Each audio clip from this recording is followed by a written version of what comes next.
doing that. I like that. Okay, cool. So hang on. I'm going to get us started here. Okay, great.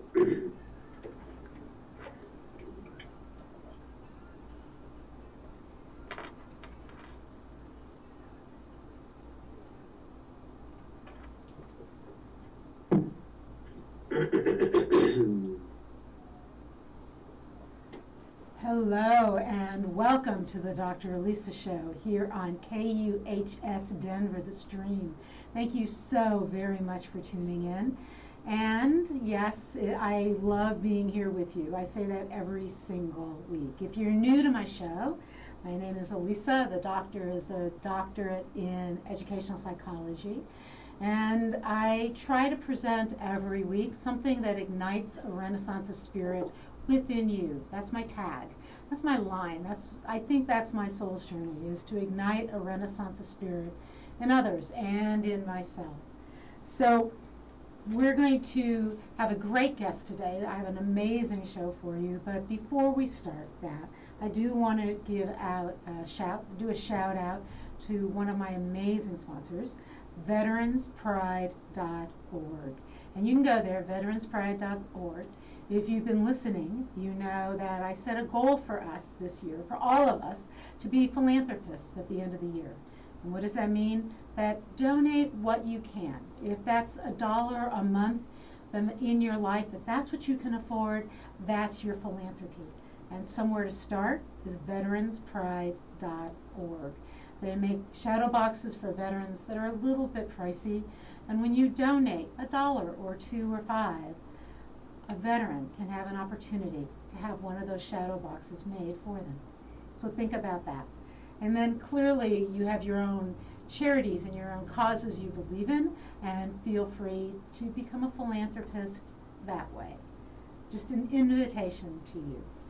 I have an invitation to you also to join me for the rest of the year. I'm going to shift a little bit. Yes, the tagline stays the same. But the focus of this show is going to be on becoming the phoenix rising from your own ashes. It's a great myth. It's a great metaphor. I'll be using it for the next several shows with different guests, and even on the Crystal Ball Hour, which you know comes up on a Monday. And I'm not going to give you dates right this minute, but you can find me and find all that information on my Facebook site, The Dr. Elisa Show.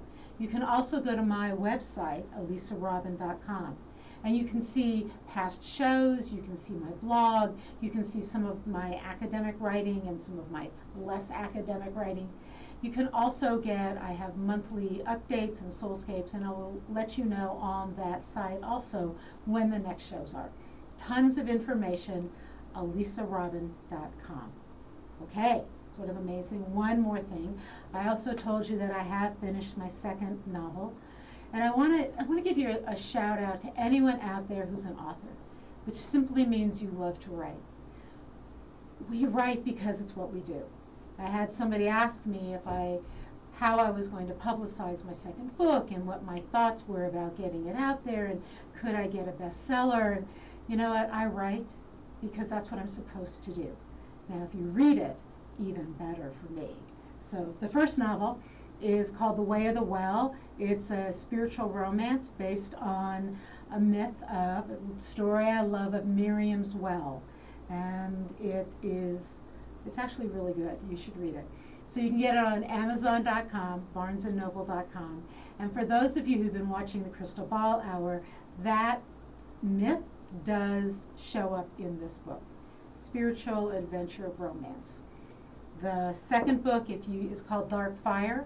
It starts from a seed of the story of Tamar. And if you would like to see how that one unfolds, you can go to my website and read the first chapter, because it is up there. Okay, that is enough about me. Let me move us forward. And you know what, before we start, wherever your head is, I know the world right now is in a confusing place. Just take a deep breath, because right this moment, just focus on where you are right this moment. I've been doing this all day and actually all week. Right this moment, I am warm, I am safe, I am dry. Right this moment, I can be centered. Right this moment, I can be filled with the gratitude of my health and the amazing blessings in my life. So just for this moment, take a deep breath and focus on that. And then let's try to have a conversation where we stay focused on that. I know it's hard, but we can do it. So I have, let's start with that sort of idea of the Phoenix Rising and how we are reinventing ourselves and being born anew as the year is about to turn, believe it or not. And I have a guest with me. I want to tell you just a tad bit about him. When I met him, I struggle with some of the, what we call the mitzvot, some of the commandments, some of the ways that we live well. And you know, I'm always bringing in my Kabbalah experience, my background, my Jewish experience. And sometimes my mouth gets ahead of me and things come out of it that then later I wish I could pull back. And as we are born anew in this sort of Phoenix Rising, I want to know that my speech, that what I say, that the words, that I mean them, because words have so much power. So I was invited several weeks ago to record a very small segment, but a wonderful segment, on a Clean Speech Colorado site. And you can find this. You can do a Google on Clean Speech Colorado. You can sign up, and there are these amazing videos that you get. And I'm in one of them. And when I went to record, I met this gentleman who exudes a sense of presence and a sense of wisdom and a sense of being very centered. And I thought it would be amazing to have him on the show today. So we're going to talk with Rabbi Lieben, and we're going to have this conversation. You can join in by posting questions in the Dr. Lisa show site on Facebook, or I'm not sure where else we are, probably the KUHS Denver site. But Rabbi, thank you so much for joining me today. Could you give us a bit more of an introduction about yourself and just tell us a little bit about, you know, who you are and what sort of your connection to Clean Speech Colorado? Sure. Thank you very much for having me on your show, Lisa. Thank you for your lovely and your kind words and introduction as well. I'm delighted to be here.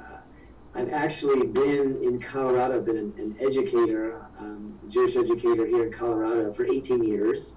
And prior to that, I was privileged and fortunate to be able to study from some of the most significant schools of Jewish thought today in Jerusalem itself for about 8 years prior.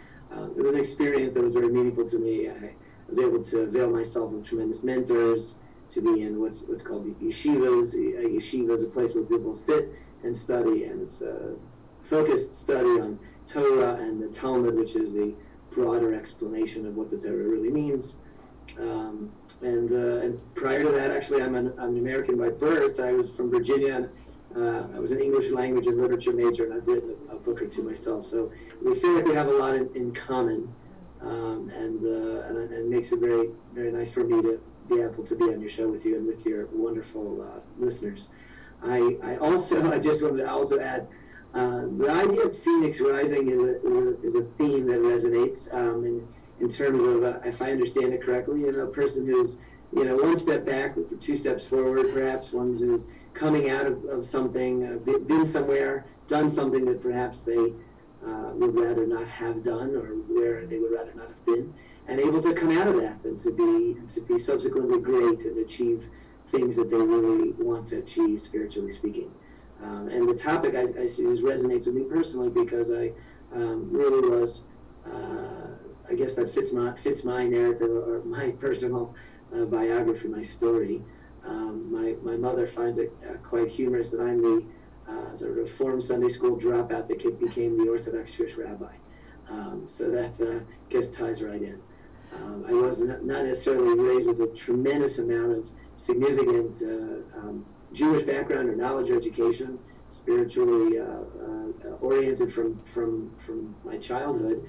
But as a young adult, after kind of exploring the world a little bit and looking out for value and for something worthwhile, path, the direction, something to invest in, So I was very fortunate to find that my own background is I'm descended from 100 generations of Jewish people, and I'm therefore Jewish. So I was able to recognize in my own heritage that opportunity. When I took that opportunity to be in Jerusalem and to study, I found tremendous richness, spiritual value, an incredible opportunity in life to lead that I had previously been unaware of, and embraced it. And I think that much of of who I am today was a product of making some meaningful spiritual decisions as an adult, which we can all do. And so that seems to me that's what speaks to me perhaps about the theme of Phoenix Rising, that we can all make appropriate and meaningful spiritual decisions, and we can take ourselves and our lives in directions that we haven't already been traveling, paths we haven't already been traveling, places we haven't already been, accomplishments we haven't already achieved, and lead a very, very rewarding, fulfilling spiritual lives, and a constant opportunity for growth and benefit. And so really, just to finish my just short introduction, I guess as you asked me for myself, I try to be a spiritual resource to the folks in the community here. I'm just speaking from Denver, Colorado, where we are somewhat neighbors, and even though your listenership is all over the world, and the globe has become a lot smaller, my primary responsibility are the rich and healthy spiritual lives of the Jewish communities of Colorado. I don't have a formal membership. I'm not a synagogue rabbi, but I'm an educator and hopefully a resource and an access point for lots of people who want to learn more and to enrich their own spiritual lives. So that was an amazing introduction. So thank you. I love the way you tied back into the Phoenix Rising, and the notion that you didn't exactly say this, but it's how I heard it, that every day we have the opportunity to make a choice in our life that can lead us in a rich spiritual direction, to renew ourselves, to return to our true self. So I love that sort of notion with the Phoenix Rising. So let's move this a little, because this is great stuff. And can you just talk about Clean Speech Colorado, and because I want to focus in on that. And let me frame it for you. My show is about igniting a renaissance of spirit in others. And it seems that you have found a personal passion and a renaissance in helping people understand the power of words and speech. So can you sort of link Clean Speech Colorado to your own passion and talk about that for a few minutes? Absolutely, delighted to. The Clean Speech Colorado campaign that we're now in the middle of volume 2 of our second campaign, started as an idea over many years, in which we really found over here in the organization, the Jewish Experience, where I'm the director, we found that one of the most inspiring topics that we teach is Jewish mindful speech, classic, timeless ideas, universal ideas about how one should speak. And all the words coming out of our mouths should be like this and not like that. In truth, it became much more timely in the last 5 years or so, let's just say, as there's very, very obviously a very severe sense here in America and in our communities of division and strife and vitriol, and we feel a great us and them mentality, and with a lot of uncertainty and just a lot of really ever-present negativity in the public sphere, and it invades our own lives, and it affects us and the way that we react with people even that are close and dear to us, unfortunately. And it made this kind of a campaign very, very, very timely and relevant and necessary. And so what we did was we gathered the interest and involvement of 65 or so of the different Jewish organizations across the state of Colorado to band together to bring all of our joint constituencies 30 days of lessons on mindful speech with this timeless Jewish background and perspective. Speech in and of itself is one of the most significant ways in which we interact with others and affect our world.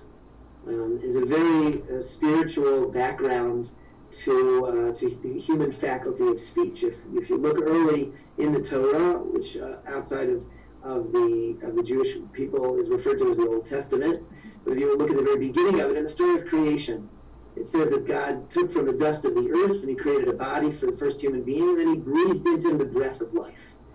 And on that, the Aramaic translation, Onkelos, actually describes that breath as creating in man a ruach mamalalah, which means a speaking spirit. When humanity, when humankind becomes animate, when we become alive, when we are human human because we are a speaking spirit. We speak. And it's in a little bit deeper level, the idea of breath, when someone breathes, they breathe from within themselves. The breath comes from within and out through the mouth. And as it were, if we understand then that God, as it were, breathed into us the breath of life, he breathed something of himself into us. That divine spark that's within each and every one of us is God's breath out through his mouth into ours. And when we speak, we are actualizing, and we're taking some of that little bit of divine soul and divine spark within us, and we are sharing it, we're sending it out into the world in the form of words. It's a very beautifully spiritual faculty that we have, perhaps the essential spiritual faculty of a person. Furthermore, if we just look a little bit more at that initial Genesis narrative of the Torah, we see that God used speech to create the universe, and he said, "Let there be light," and there was light. So the act of speaking is God's creative energy, and we also have been given that divine faculty. We create reality by the words that we say. When we speak to other people, if we speak in a pleasant, loving, encouraging way, then we can create a pleasant, positive environment for us, and we can influence and impact people quite significantly for the better. And unfortunately, the opposite is also true. That's true. So the Torah has many specifics and guidelines for us about how we communicate with one another, whether it's verbal, frankly, or whether it's today, it could be digital, it could be a text message, it could be a facial expression across the Zoom airwaves. We have lots of guidelines, and the goal of the campaign was to inspire as many people as possible to take their speech more significantly, see it as the great faculty and power that it is, and to be mindful, to be careful, and to wield that power carefully. Okay, so that's amazing, and thank you. And let me again sort of repeat back to you some of the things I heard, because I want the audience to get as excited as I am by your speaking. So one piece is that even speech can be a holy act, it sounds like, because it's given to us from, and let me just add this little piece, if you're listening out there to KUHS Denver and the Dr. Lisa Show, please remember that this show is spiritually multilingual, and I've said that over and over again. So if I say God and you want to think universe, if I say prayer and you want to hear meditation, please just align those words that work for you, because I think we're talking about the same thing, and I don't want, again, the words to get between us. I want them to unite us. So, Rabbi, what you're talking about is that in one way, right? That words can unite us or get between us. That words and speech, and nowadays facial expressions and text messages, can carry an element of spiritual growth, of perhaps even holiness at times, and that is up to us to make the choices to have that happen. And that's not just a Jewish notion. I believe we would find that in practically every spiritual tradition. Would you agree with that? I certainly would agree. I'm not an expert on many other spiritual traditions other than Judaism. Like that I can't comment on, but I absolutely can concur with you that we very much believe that that speaking, even outside of the context of prayer or meditation, speaking to one another casually can absolutely be a holy act, and it is a holy act or a profane act if it's done negatively, if it's done poorly and hurtfully.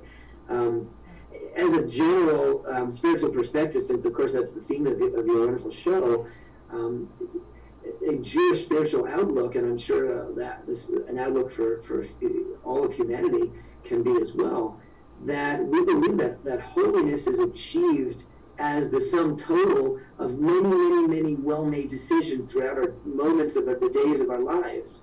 Holiness isn't just for an occasional experience that's a highly religious in nature, but holiness is achieved by mindfully choosing to conduct oneself in all ways, in all things, and certainly in the way that we speak to one another in an appropriate and an elevated way. That makes a person holy. We can speak even to each other in a way that is devoid of gossip, of slander, of verbal mistreatment, of ridicule, of sarcasm. If we can take those things out of our interactions, if we can instead replace them with gratitude and with encouragement and with positivity, of lifting people and sharing wisdom with them and good advice and encouraging them in their lives, that is itself very a holy act. And frankly, as I was saying, I think it's a very beautiful idea, very important idea, that we recognize that our holiness is achieved by many simple, regular, routine things when they're done right. Speech just being one of the most common. That is so lovely, because it opens it up and makes it accessible to everyone, right? I mean, that I could focus on that. Let's say I focused on it just for a month or a year or whatever, and that is a pathway of spiritual growth open to everyone. I want to add that for many of us, speaking kindly to ourselves, I think, would be part of that.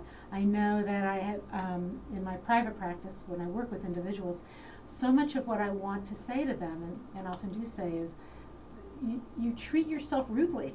Don't say those things to yourself. Don't be mean. So I'd like to dig in a little bit and do a little definition stuff, if you're okay with that.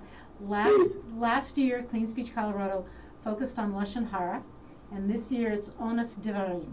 So can you just take those two apart for us and start with Lashon Hara, which is Hebrew, and tell us what that means and maybe the deeper spiritual meaning of that? Sure. So as you said, last year's campaign was focused on one particular mindful speech topic, Lashon Hara. Lashon Hara is the Hebrew term for an evil tongue. And it could be used as sort of a broad term about anything that we might say that we shouldn't have. But specifically, and this was the topic of the campaign, it refers to speaking in a hurtful or harmful way about someone, primarily in absentia.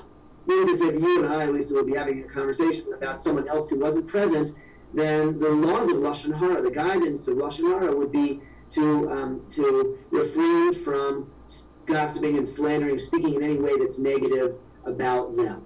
That in and of itself is really a top drawer issue for the Jewish people. Our history revolves around our efforts. Sometimes more successful, sometimes not as successful, but our awareness of that as a significant issue, and our efforts to maintain our clarity, our mindfulness, our avoidance of Lashon Hara. So that's when we're speaking about something in the third person. That was the first year, Volume 1 topic. This year, our second campaign, Volume 2, we're dealing with another particular mitzvah, another commandment, another particular aspect of mindful speech, and that is Onas Devarim, which means to cheat someone verbally, really, to afflict someone, to hurt someone verbally. And it's really talking not about how you and I would speak about a third party, but how we speak to each other. How are we addressing each other? What kind of emotional reactions are we causing in one another? And the mindfulness would be to avoid the Onas Devarim, the unpleasant feelings of shame, embarrassment, offense, insult, hurt, anger, anxiety, anything that's uncomfortable that our words might cause in the person we're speaking to, is what we're learning about avoiding and taking care of avoiding this year. That's our second year topic. Okay. Just by means of differentiating between the two, maybe I'll also mention that a common denominator between the two is that both of them are really couched as avoiding the negative. By and large, there's actually a beautiful verse in the prophets, in the later books of Tanakh, and also again referred to as the Old Testament outside of Judaism. And King David in Psalms wrote, "Asur me'ra va'aseh tov," which means to turn away from bad and do good. And our sages say that there's a certain order that's being presented. But if a person wants to improve their lives and wants to elevate themselves, they should do it in that order. They should primarily, first of all, try to step away from some of the negative choices and behaviors and involvements that we have, and afterwards to replace them and fill that space with the positive. So when we talk about mindful speech, primarily focus on avoiding the negative. We consider ourselves we don't think so much as I'm entitled to be spoken to properly, but we think of ourselves as being responsible not to be harmful to one another. And therefore the first part of care, caution, and improvement in speech is to be careful first to avoid the negative and not to speak lashon hara or onas devarim, not to speak negatively about someone in absentia or to cause an unpleasant reaction to the person with whom you're speaking. Okay, that's lovely, because the first part is do no harm, right? Do no harm first, which I think I have to admit this is often a challenge for me. The lashon hara is I have to catch myself at times, and so I'm still working on it. I do love the notion of I'm not there yet, but I'm headed in that direction. I didn't ask you this before when we talked off before the show, but two stories about both of these come to mind, and I'm wondering if you could just talk to us about why we use these kinds of stories about our speech. One is it's probably a famous story about a woman or a man who goes to the Rav and says is trying to sort of repent for evil speech, and is told to take a pillow, right, and scatter the feathers. And so I'm going to set you up for two, and maybe you'll link them. So that's an amazing story for me about the power of words. The other is our speech. Isn't our speech also at times referred to as shooting an arrow? So I know they're very different, but can you play with those a little bit just because I want the audience to really get, everyone listening, to get this power we have when we open our mouths. So can you talk about those two for a minute? Absolutely.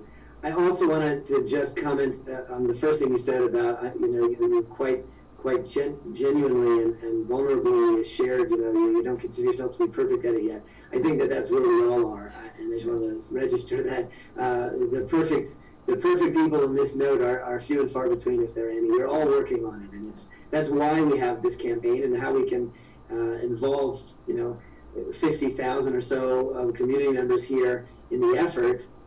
This year, Governor Jared Polis, the governor of Colorado, actually declared November Clean Speech Colorado Month, and he did so because we all recognize that we all need this. You're not alone. I just want to join you there. We're all alone. We still have work to do. Thank you. Both of those two comparisons, the two stories that you shared, are really apt and appropriate. So let me address them and expand. I'm going to take them in the opposite order that you shared them. The first thing that you said is that sometimes our words and the way we speak is compared to an arrow. Mm-hmm. An arrow, certainly when you think of it as a weapon of war, could be contrasted with a sword. A sword, if we were at odds with someone and we were there facing off and we drew our swords, mm-hmm. we could immediately change our minds. We could call it off. We could make peace, and we could put our swords right back in their scabbards, right back in their sheaths, and put them away. Unfortunately, the opposite is the case with an arrow. Once an arrow is shot, you can't rein it in. And so too, we have to appreciate our words are not swords. Our words are arrows. And an arrow is something that when you launch it, it's out of your control.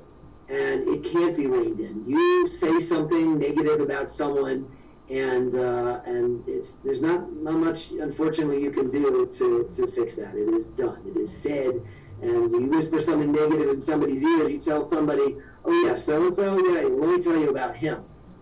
And they get a negative impression about that person, maybe that they thought well of previously, and it's very hard or impossible for them to put that negative spin on that person that you just gave them with your Lashon Hara, to put that to bed. It's very difficult or impossible. It's more, our words then, negative words are more like an arrow than a sword. In fact, when we talk about this idea of verbal cheating, we take it back to its sources in the Torah. The same word that we use in the Torah, that the Torah uses to prohibit verbal mistreatment, is used for financial mistreatment. That means cheating someone financially. So you take advantage of someone financially, you take advantage of someone verbally, it's the same problematic verb. And the Talmud actually points out that verbal abuse, mistreating someone with words, is worse than mistreating someone financially, exploiting them financially, because financial restitution is much more easy to make, but restitution to repair the damage caused by the words we say is very difficult or maybe impossible. And that brings us to your second story. A very famous story about a person who was coming, the story as I heard it was almost the Jewish high holidays, and everyone is busily trying to make amends and to right wrongs and to make peace with their fellow. And this fellow came to his rabbi, his spiritual guide, to say, how can I fix the fact that I have spoken Lashon Hara, I have slandered and gossiped and said lots of negative things about people? How do I fix that? So he said, okay, I'll tell you what you do. Take this feather pillow, go up to the top of the synagogue, and shake out the feathers from the pillow in the wind, and come back. So the fellow thought that was a little odd, but he did. He took the pillow, shook out the feathers, and he came back. He said, okay, is that it? Do I have to do more? And the rabbi said, now you have to go and collect all those feathers. And he sounded aghast. He said, collect the feathers? It's impossible. The wind has spread them to the four corners of the earth already. He said, and the rabbi said, and so too are your words like that.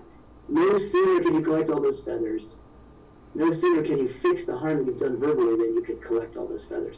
The story is meant to show us and to demonstrate the severity of the problem. When we say negative things about people, we're changing people's lives potentially. We're altering their relationships. We're harming people in a way that can't be fixed. The words can't be taken back. You can't go collect them. And that's meant to really hit home that we should be so hesitant, so careful, until we become really good at it. We should be very, very careful as we develop our skills of speaking mindfully and positively only, and avoiding harming others with the power of our words. Thank you so much for playing with those two stories for me, because on the surface they sound different, and you wove them together in such a lovely way. Let me also, hey, if you're just joining me, it's the Dr. Elisa Show here on KUHS Denver, The Stream, with my amazing guest, Rabbi Lieben, from Clean Speech, Colorado, which if you just Google that, Clean Speech, Colorado, you're going to get this website, and you'll be able to listen to the videos, you'll be able to listen to the updates. There's some really, really great tools on there. So, Rabbi, this is so great. Thank you so much for being on. What I'm wondering is, we're talking about how we should do this, right? Do you have some hints? Because, like I said, and it's almost as if it's just so tempting. This person did blah, blah, blah, right? And I think it's so weird and odd and how strange. And I really want to go share. I just want to go share it. And I know I shouldn't. I know there's no point in sharing it. All right, actually, I'm going to ask you a couple questions. One is the how I watch my language. The other is how I discern the difference between. So let me wrap this a little different for you. I have a conversation with person A. It's very strange, and I'm going to go see my doctor or my therapist or my something, or maybe my rabbi, and I'm trying to figure out how to deal with the situation. Okay? Let's deal with that one first, because I think that's where everybody has a sense Well, no, sometimes I have to share those stories. How do I, is there a way to do that? To share a story that says I'm struggling with the situation without Lashon Hara? I think how is the active question. So that's really your question on two levels. How? Yes, yes. How do you go about fixing things? How can I talk about something I need to talk about, and do it in a way that's appropriate and proper? So Yes. those are the how is the question. I first want to start by sharing a classic formula for change from a Jewish perspective. Change is what we're all after all. We want to develop, we want to grow. We don't want to be stuck in the same rut, in the same place. We want to do things better, differently, more. And how do we do that? So a very important and very broadly relevant how, a model for change, for being different and making changes, is what this campaign is all about, frankly, is education and awareness. And basically that means we need to understand what it is we're looking to be and to do. We need to know, to educate ourselves and understand what is it that I want to move towards. Mm-hmm. And then awareness, I need to be constantly made aware and reminded of what it is I want to do. Little incremental moments of awareness consistently over time lead to change. So our goal in the Clean Speech Colorado campaign, which everyone can access themselves at cleanspeechcolorado.org, is to have a 3-minute moment every day. It will just take a short time every day for 30 days to learn a little bit more about the parameters of mindful speech, and to remind yourself and to think about it, and to become aware and make it part of your consciousness, that over the course of 30 days, just a little bit of time spent consistently will get you there. That is an amazingly powerful, and you can use that in many different contexts for change and improvement. A little bit of incremental effort with awareness consistently over time. That's your formula. So for that reason, we have these little rubber wristbands that we give out. For those of you who are able to see me, I'm showing you mine, but I'm wearing it. It's just a little thing you put it on your wrist, but it's enormously effective as being a reminder, daily awareness, and I become aware of it. And the more times I have a constant awareness, the more likely I am to actually be successful being careful. And the more that I am careful, the more that becomes my norm, and I create new habits, I create new neural pathways. For those of you the neuropsychologists out there, that's the way that works in today's understanding of neuropsychology. You create neural pathways, and then that becomes easier, that becomes your new behavior, that becomes you retrain yourself. So that's the how overall. In terms of your specific question, how one could go about talking, let's say with a counselor of some sort, even a good friend, frankly, where you need to have some help. You need to get this off your chest. You need to get some advice. You need to speak this painful situation or this incident that you had. You need to speak it out with someone. How do you do that if we're being careful not to repeat and say negative things?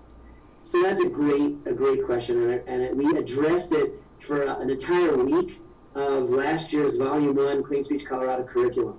And the underlying principle here is that when something is constructive speech, there are times when it becomes an exception to this prohibition of saying negative things. We can all imagine that there are times when we know something, we experience something, we're aware of something that we have to share, because maybe there are those who are in a situation of potential harm or risk, and you have to speak up. You can't stay silent. And that's very important to remember. If there's a constructive need to say something, even though it might be negative, you might need to say it. You might have to say it. So the prohibitions of saying something negative is when there's no constructive purpose to it. When there is a constructive purpose, you may need to say it. Now, you still need to say it carefully. And the reason we spent a whole week on that idea last year is because there are still guidelines about how you should go about seeking that constructive purpose that would lead you to want to say this. And there still are criteria for saying it carefully and not causing further harm by what you say, and making sure to take every precaution in the process of not causing harm while you're trying to help. But especially in a very common situation, person wants to talk to a friend or a partner, a spouse, or coworker, or roommate, or a counselor, or psychiatrist, or rabbi, whatever. You want to talk to someone and get some advice, and you need to share with them a very unpleasant incident, which would be saying something negative about someone. One way to do it is to simply leave out the name and the identity of the person that you're speaking about negatively. Because if the listener doesn't know who you're talking about, then you're really okay. You're not causing anyone any harm. You're just getting a sounding board. You're just getting some personal help. So if you can leave out the name and the identity of the person you're speaking negatively about, then that works. That's a good way to do it. Sometimes that's not possible, either because it's integral to getting the help and advice you need to know who we're talking about, or sometimes it's by virtue of what the story you're going to tell, the person you're talking to is going to know who the story is about. And then, again, like we said, there still could be an exception here, and you'd be still permitted to say such a negative thing for the constructive purpose that we mentioned, for the getting the help that you need. And it is reasonable. You don't even have to be speaking to a professional counselor for this to be relevant. A friend, a sounding board, I mean, that's what a friend is really for, is to help you to understand things that you're dealing with, to get a third-party objective voice in your life. We should all have such a friend. And those are the ways to handle it. Does that help? Yeah, so let me see if I can say it back to you. Part of it is my intention.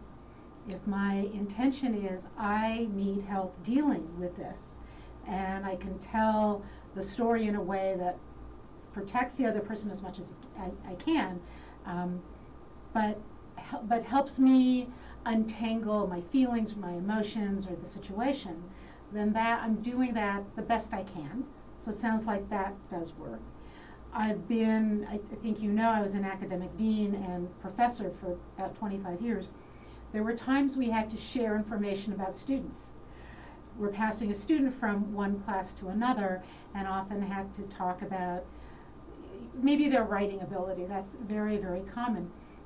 In no way did I ever want to have the other faculty think poorly of the student, because we actually know that students perform at the level we expect them to, and I always wanted the other faculty to expect greatness so that the student could rise to that expectation. What I found was I would be able to say something about student A, who was still struggling a little with their writing, but was really improving and showing great promise. So I could state the problem, but also then state the growth. I could say it in a way that opened an opportunity for a student. With those two, one, my intention to get help for myself, and the other and my intention to help another person. Would those two ways then of speaking be acceptable? Certainly, a teacher is speaking about a student, mm-hmm. is a situation where that is a clear, constructive purpose. We're trying to help the student succeed, and we're trying to discuss how we can best help the student succeed. So that is clearly a constructive purpose, the right intent. Mm-hmm. It sounds like also what you mentioned, if I understood you correctly, that you talk about where the student currently is and what are their opportunities for growth. Mm-hmm. It sounds like you are also very clear to hold the conversations in that positive way. Some of the other guidelines to clarify or to add to that would be one should really only speak about and share, communicate something that they know personally to be true. So something hearsay, we would call that in English, like, yeah, I heard this about the person, would not be something that you would repeat even in that kind of a place. Nor would we be able to exaggerate. You can't exaggerate. You have to be extremely careful not to exaggerate one iota, to say things exactly as they are. And I think you were very sensitive to this and what I heard from you already. One should be very careful not to cause any undue ancillary harm to this person we're speaking about and trying to help. So that would mean that their other teachers should only should continue to be able to think about them positively and to be able to to bring out the best in them in their classes and contexts. Okay, great. So I can feel a little better about some of those. I have a question for you. You mentioned volume one of Clean Speech Colorado. Is that available? If somebody goes to the website, can they review anything from last year? Yes, it is. We did a very, very brief overview in this year's Clean Speech campaign on day 3. So if you go and take a look at the lesson that was released this year in volume 2 about on day 3, which was November 3rd, because the days correspond to the months of the days of November, then there is a quick review there. But if someone would like to have the entire curriculum from the volume 1 from last year, you can contact us on the website and we'll gladly get it for you. And I believe that if you even go to cleanspeechcolorado.org, the website, and you go to the press page at the bottom, you can download it there yourselves for free. There's no cost for any participation. We have, through the generosity of some wonderful sponsors and donors, all of this material is being offered at no charge. So people can access it by going to cleanspeechcolorado.org and get last year's curriculum, and they can enjoy the benefits of this year's curriculum as well. That is wonderful. So I don't want to take too much of your time, but I do have just a couple last questions I want to ask you. One is, what still inspires you? You've now been doing it for 2 years. You have this rich history, and I thank you so much for sharing your experience of rediscovering and being sort of that phoenix rising. So sharing that of yourself and your experience in Jerusalem. What still inspires you about this work?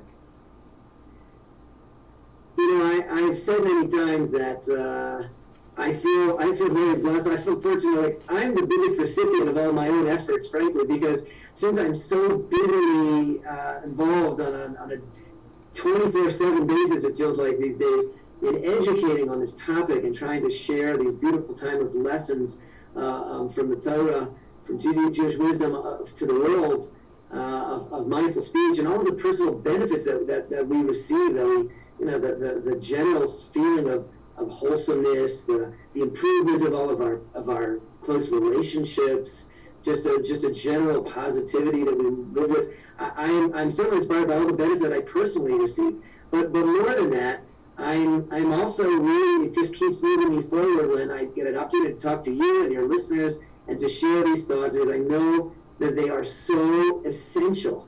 They're so critical. We're struggling in a world right now that is rife with vitriol and all of the worst possible examples of name calling, of public humiliation, of denigration of character, of both directions of either side of the aisle, and it affects us, and we're all reeling from that.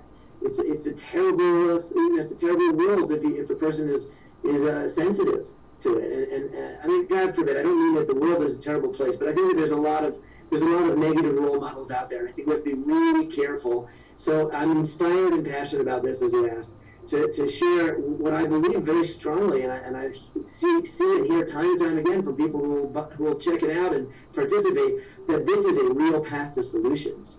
We can learn to have even difficult conversations in our lives successfully. We can learn to argue and champion the opinions that we hold dear, and we can do so effectively. We can be more cognizant, more sensitive, and we can have a genuine state of peace at home and in our circles, with our friends and our coworkers, and to me, to be able to share those lessons, which are, these are the goal of the creation of mankind, as we started the show with. When God created humankind, He does so with the hopes that we will develop a peaceful society. We are to create peace with one another, and this is the way we do that. So to me, it's a constant, it's a passion, and it's a love, in the love affair with the topic. And I really just want to thank you again for welcoming me on your wonderful show. And I hope that we've in some small way provided something that will be beneficial to you and your listeners. I think you've been marvelous, and I am so glad you've been on. And I'm actually just going to throw you a curveball because of something you just said. It occurred to me that the word shalom, and of course I am not the expert in Hebrew, but the word in shalom actually means to bring to wholeness. Can be used, is that right? Can be used to complete like a circle, to make something full.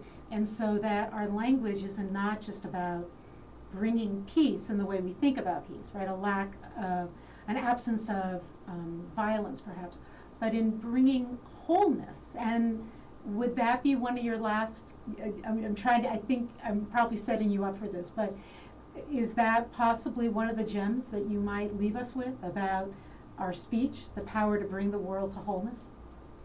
I think there's very little to add on the wonderful thought you just shared. The word shalom, peace, from Hebrew is from the word shalem, which means whole and complete. Mm-hmm. And that's exactly right. The finish line for humanity is to get us all together in a whole way, in a loving way, in a peaceful way, and that is very much achieved by all of the things that we've talked about today in your show. You said it better than I did, Lisa. I think you're great.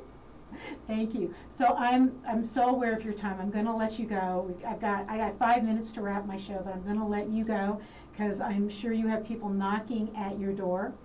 And I just want to thank you so much for being on the show, because this was wonderful. And we did not get any questions, but if I get any questions later, I will send them to you if people are interested.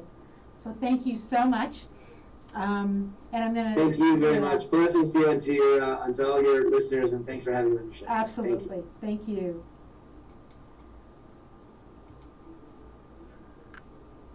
All right, so thank you. I'm going to get back to the rest of you. That was Rabbi Lieben from Clean Speech, Colorado, which is something you can Google. You can do a search on that. And this crosses every religion and every spiritual path. It truly does. Think about when we're trying to grow spiritually, and if we simply focus on our power of our voice, of our words. I'm an author. What is the power of those words? And what if I simply focus on inspiring or igniting a renaissance of spirit in others? I don't need to anger. I don't need to create discourse. Discussion? Sure. Think about the power that you have as an individual to bring to wholeness the world around you with your voice. I love that. I hope you like that original sort of image of our speech can be holy, our breath can be holy. And if the word holy doesn't work for you, spiritually advanced, it can take us away from our ego in a more sort of Buddhist sense. That there is something there that we can enlarge and that we can gift the world with. I love that notion of that, we sort of exhale as we speak. And so I am giving of my spirit to the world.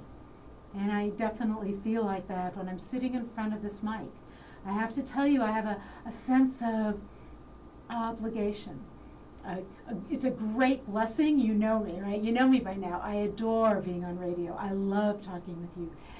And I know there's an obligation I have to provide something for you that ignites within you that phoenix rising, especially this year. So many of us this year have felt that our shell has been burned off, that our skin, that we've sort of cracked through an old way of being, that we have walked a gauntlet of fire. And I have to tell you, in this myth of the phoenix rising, the phoenix knows when it is time to light that flame, to burn off the old, so it can be born anew in a more beautiful way. I just wrote a blog on it, and I'd love to have you go to elisarobin.com, which is my blog, and read my most recent blog. Please, please, please. Yes, I write because I'm a writer. I have to write. I'd love it if you'd read it and just send me a thought, one little thought, a happy face even would be great. I would adore that. It would mean so much, because that's the journey I want to take us on in the next several weeks, how we walk through. I'm going to actually give you basically the class that I do and that I sell. I'm going to give you that over the radio, spread out over a few weeks here, about becoming the phoenix rising in your own life. Because this year has challenged us in so many ways and continues to do so. And we can show up as our best selves as the person that we want to be. We can be the change. We can create the world that embraces and that is loving and kind and is safe and is peaceful, as in wholeness, where we bring it to wholeness. I hope you loved my show today, and you need to tell me, remember? Yeah, I really need a little feedback here. You can go to the Dr. Elisa Show on Facebook. You can go to, just find me, Elisa Robin, on Facebook, and let me know. You can also find me on Twitter, and I do believe we're live streaming this show on Twitter, and you can find me on LinkedIn. Oh, and if you go to elisarobin.com, my email is there, and you can connect with me. I am still doing individual readings. Yes, that's what I do when I'm not here. And I have packages on my site. And I also do what I call an SOS, meaning you just need to talk to somebody for maybe half an hour, maybe an hour. And you can also work with me that way. I can do the channeling that I do on the Crystal Ball Hour. But if you have your birth information, including the time of birth, I can run your chart, and it gives us a richer experience. So, I hope you enjoyed the show today. I hope you found within yourself something waking up that maybe has been quiet, sleeping, a little depressed in this last year. That something in you, a spark woke up, and you're ready to set that fire to the old self, to the old beliefs, to the old limits, to the old fears. Because trust me, it's been a scary year. I know it. So scary. But we can do this together. We can come past our fears. So thank you for joining me on the Dr. Elisa Show here on KUHS Denver, the stream. Stay safe, stay well, stay inspired. And come back and visit me. My next show is same time, same place in 2 weeks. Stay well. Bye.